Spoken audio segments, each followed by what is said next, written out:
La disfunción eréctil no es una sola enfermedad. Es un síntoma que puede venir de tres grandes rutas: hormonal, vascular o psicológica. Y el problema real es que la mayoría de los hombres, y muchos médicos, empiezan el tratamiento por la vía equivocada. Tratan la erección como si todas las causas fueran iguales. No lo son. Si entiendes las diferencias entre estas tres rutas, puedes ubicar tu caso con mucha más precisión. Y si ubicas tu caso con precisión, dejas de perder tiempo en tratamientos que no van a corregir la causa real. Antes de continuar, una precisión importante. Lo que describo hoy son patrones clínicos orientativos, no diagnósticos definitivos. El objetivo de este vídeo es ayudarte a leer tu propio patrón con más claridad, no reemplazar una evaluación médica. Si reconoces alguno de estos perfiles, el siguiente paso es siempre una consulta urológica completa. ¿Claro? Seguimos. Cuando un hombre dice que tiene disfunción eréctil, está describiendo un resultado, no una causa. Y esa diferencia lo cambia todo. La disfunción eréctil es un síntoma final común, un punto de llegada que puede tener puntos de partida muy distintos. Tratar el síntoma sin conocer el punto de partida es exactamente lo que convierte un problema tratable en un problema crónico. Imagina que tienes fiebre. La fiebre es un síntoma. Puede venir de una infección bacteriana, de una infección viral, de una reacción inflamatoria, de docenas de causas distintas. Si tratas la fiebre sin saber qué la produce, el resultado mejora durante unas horas, y la causa sigue ahí. La disfunción eréctil funciona igual. El tratamiento que no parte del diagnóstico de causa solo enmascara el síntoma. Y mientras el síntoma está enmascarado, la causa avanza. Las tres grandes rutas son estas: la vía hormonal, la vía vascular y la vía psicológica. Cada una tiene un perfil clínico distinto, cada una tiene señales que la identifican, y cada una requiere un protocolo diferente. La pregunta correcta no es si tienes disfunción eréctil, es cuál es la causa de tu patrón. Tratar la erección como si todas las causas fueran iguales es el error que convierte un problema tratable en un problema crónico. Empecemos por la primera ruta. La vía hormonal ocurre cuando falta el impulso biológico que sustenta tanto el deseo como la respuesta eréctil. No es que el mecanismo físico esté roto, es que no recibe la señal de arranque suficiente. El actor principal en esta vía es la testosterona, pero no en el sentido simplificado que circula en Internet. Más testosterona, mejor erección. El mecanismo es más preciso que eso. La testosterona que expliqué en el UMP43 no solo afecta al músculo o a la energía. También condiciona el entorno biológico que permite que la respuesta sexual ocurra con normalidad. Influye en la síntesis de óxido nítrico, en la sensibilidad del tejido cavernoso, en el umbral de excitación, en la frecuencia de los ciclos nocturnos de tumescencia. Es una variable de fondo, y cuando cae, toda la respuesta se deteriora gradualmente. El perfil clínico de la vía hormonal tiene señales características: libido reducida, no ausente del todo, pero claramente menor que antes; cansancio que no corresponde al esfuerzo real; menor motivación, menor concentración; recuperación más lenta después de cualquier exigencia física o mental; respuesta matinal peor; erecciones menos frecuentes, menos consistentes o directamente ausentes, como expliqué en el UMP58.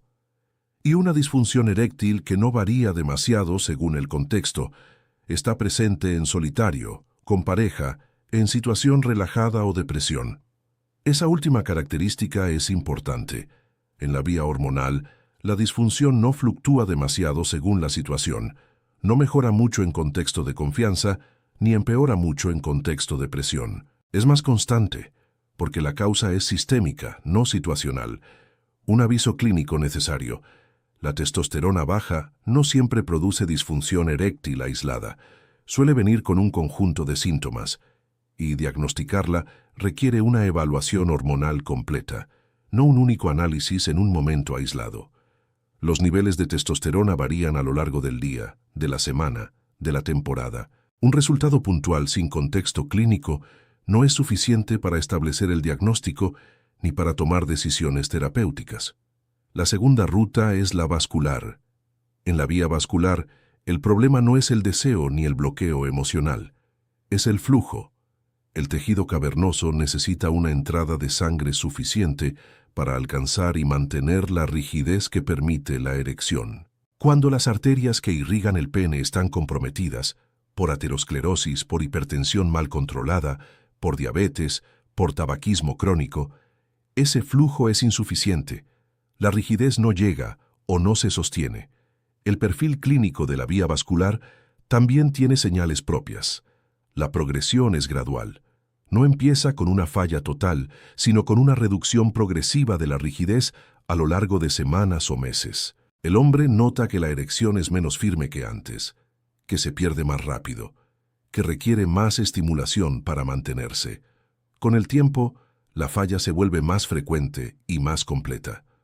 Lo que expliqué en el UM-58 sobre las erecciones matutinas importa aquí porque la vía vascular suele dar señales antes de la falla completa. Cuando las matutinas se van progresivamente, cuando los ciclos nocturnos de tumescencia se reducen o desaparecen, el patrón vascular entra en la conversación diagnóstica, y hay algo que no puede pasarse por alto en esta vía.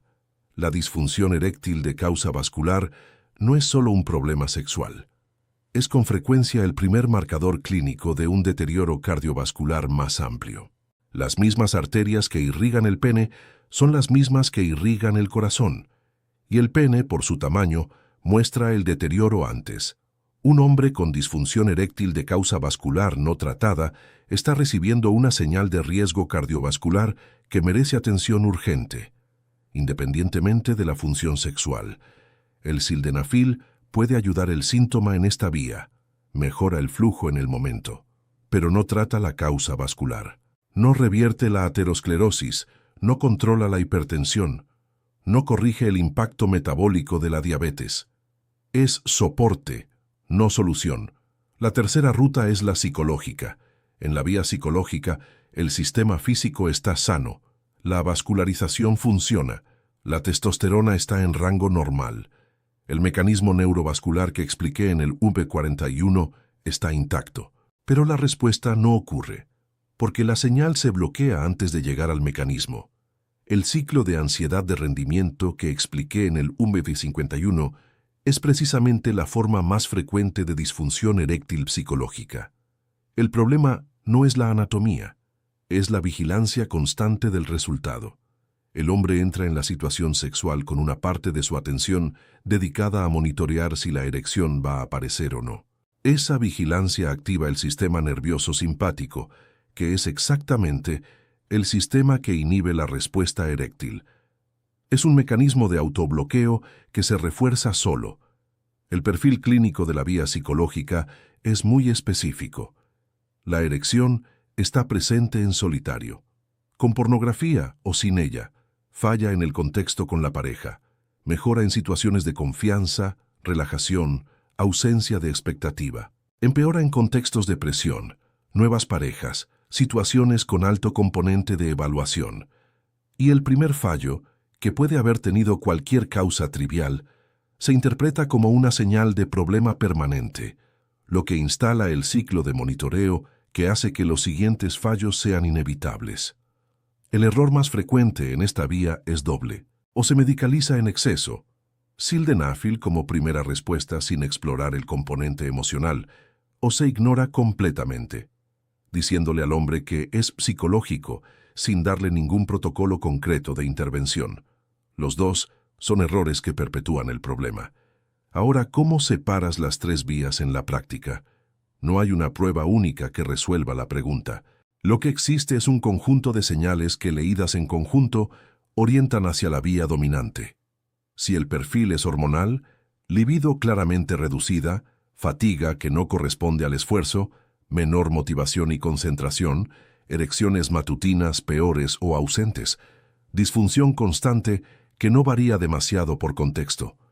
Si el perfil es vascular, reducción progresiva de la rigidez a lo largo de meses, presencia de factores de riesgo cardiometabólicos, diabetes, hipertensión, tabaquismo, sedentarismo, erecciones matutinas en deterioro progresivo, disfunción que no mejora con cambio de contexto.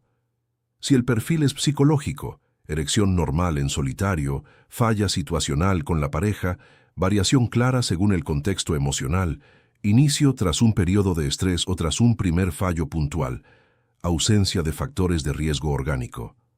Si el problema empezó después de un patrón de estímulo muy específico, como expliqué en el B56, el componente de condicionamiento también entra en el mapa y puede mezclarse con la vía psicológica. El condicionamiento neurológico por pornografía no es lo mismo que la ansiedad de rendimiento, aunque los dos pueden coexistir en el mismo caso. Y si el hombre ya inició abstinencia de pornografía, como en el V57, la evolución no se mide por emociones ni por días aislados. Se mide por la recuperación real del patrón eréctil, incluyendo las erecciones matutinas como indicador de progreso. Un punto crítico antes de pasar al caso. Las vías no son siempre puras. Con frecuencia hay combinación, una causa orgánica de fondo y una capa psicológica encima, construida a partir de los fallos repetidos. La vía dominante es la que orienta el tratamiento principal. La secundaria necesita atención también, especialmente cuando la vía psicológica ya se ha instalado sobre una causa orgánica que está siendo tratada. Rafael tiene 41 años, ejecutivo, sin enfermedad conocida, sin medicación crónica, activo, come razonablemente bien, no fuma. La disfunción empezó hace 14 meses. Al principio fallos ocasionales que atribuyó al estrés de un proyecto laboral importante. Cuando el proyecto terminó, los fallos continuaron. Empezó a notar algo más. La libido estaba claramente menor que un año antes. Más cansancio, menos motivación general, no solo sexual, y las erecciones matutinas, que antes eran prácticamente diarias, habían pasado a ser 2 o 3 por semana. Fue a su médico de cabecera. Análisis básicos, normales, testosterona en 340 nanogramos por decilitro dentro del intervalo de referencia del laboratorio en el límite inferior. El médico le dijo que estaba bien. Le prescribió sildenafil. Con sildenafil la función mejora parcialmente, pero la libido sigue baja. El cansancio persiste. La motivación no ha recuperado. Y Rafael empieza a sentir que depende del medicamento para algo que antes era automático. Cuando llega a consulta, la anamnese completa muestra lo que los análisis básicos no habían capturado. El valor de testosterona de 340, tomado a las 11 de la mañana, cuando el pico hormonal ya ha pasado, en un contexto de meses de sueño irregular y estrés crónico, no es un valor fiable para excluir hipogonadismo funcional. La evaluación hormonal completa, incluyendo testosterona total en la mañana, testosterona libre, LH, FSH y prolactina, muestra un cuadro consistente con hipogonadismo funcional leve. Y sobre esa base hormonal, en 14 meses de fallos repetidos, se ha construido una segunda capa, el ciclo de ansiedad de rendimiento del B51. Rafael ya monitorea activamente si la erección va a aparecer, ya anticipa el fallo. Ya tiene una historia de decepción acumulada que el sildenafil no ha borrado. Diagnóstico: disfunción eréctil mixta, vía hormonal dominante, hipogonadismo funcional leve, sobreposición psicológica, ciclo de ansiedad de rendimiento instalado sobre los meses de fallo, protocolo, corrección hormonal supervisada por endocrinología, protocolo de ansiedad del UPUB51 en paralelo, sildenafil a corto plazo como soporte mientras la corrección hormonal actúa. Reavaliación del patrón completo a los 3 meses. No era un solo problema, era una capa biológica y otra capa de bloqueo emocional encima.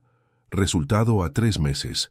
Libido recuperándose progresivamente. Erecciones matutinas más frecuentes. Ciclo de ansiedad en remisión con el protocolo del B51. Sildenafil ya no necesario como soporte. Ahora, ¿qué haces con todo esto? El error más frecuente no es solo el tratamiento equivocado, es intentar tratar sin haber identificado la vía dominante.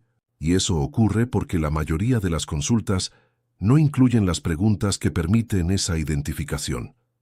Si tu perfil apunta a la vía hormonal, el primer paso es una evaluación laboratorial completa, no un único valor de testosterona a cualquier hora del día, sino un panel completo en las condiciones correctas. El tratamiento depende de lo que encuentres y de la valoración de un especialista. Si tu perfil apunta a la vía vascular, el primer paso es la evaluación cardiovascular, presión arterial, glucosa, perfil lipídico, evaluación del endotelio, si el caso lo indica. Los factores de riesgo que deterioran las arterias penianas son los mismos que deterioran las coronarias. El manejo de esos factores es el tratamiento principal. Si tu perfil apunta a la vía psicológica, el primer paso es el protocolo de ansiedad, como expliqué en el V151, y la eliminación del contexto de evaluación que mantiene el ciclo activo. No el sildenafil como muleta permanente, no la evitación de la situación. El protocolo específico para desactivar el monitoreo. Si hay mezcla, que es frecuente, la regla clínica es tratar la vía dominante primero y la secundaria en paralelo cuando sea posible. Ignorar la capa psicológica sobre una causa orgánica en tratamiento es uno de los motivos más frecuentes de recuperación incompleta. El sildenafil puede ser útil, pero no es una respuesta universal. Como expliqué en el V146, ayuda el flujo en el momento. No corrige la causa hormonal, no revierte el deterioro vascular, no desactiva el ciclo de ansiedad. Y si las erecciones matutinas ya estaban cambiando, el V58 te da la pista de que la vía orgánica merece atención antes de asumir que todo es psicológico. No necesitas adivinar tu causa, necesitas leer tu patrón. 5 puntos para cerrar. Punto 1. La disfunción eréctil es un síntoma, no un diagnóstico único. Tiene puntos de partida distintos que requieren tratamientos distintos. Punto 2. Las 3 grandes vías son la hormonal, la vascular y la psicológica. Cada una tiene un perfil clínico diferente y señales que la orientan. Punto 3. Las vías no siempre son puras. Con frecuencia hay combinación, una causa orgánica de fondo y una capa psicológica construida sobre los fallos repetidos. La vía dominante orienta el tratamiento principal. Punto 4. El sildenafil ayuda el síntoma, no corrige la causa. Usarlo sin diagnóstico de causa es enmascarar el problema mientras la causa avanza. Punto 5. El objetivo no es autodiagnosticarse. Es leer el patrón con suficiente claridad para llegar a la consulta urológica con las preguntas correctas. Eso acelera el diagnóstico real y evita meses de tratamiento equivocado. ¿Tu problema encaja más con la vía hormonal, vascular o psicológica? Escríbeme una palabra en comentarios: hormonal, vascular o psicológica. Sin detalles personales, solo la vía que más te representa. Suscríbete. El próximo vídeo continúa la serie. Soy el Dr. Rodríguez.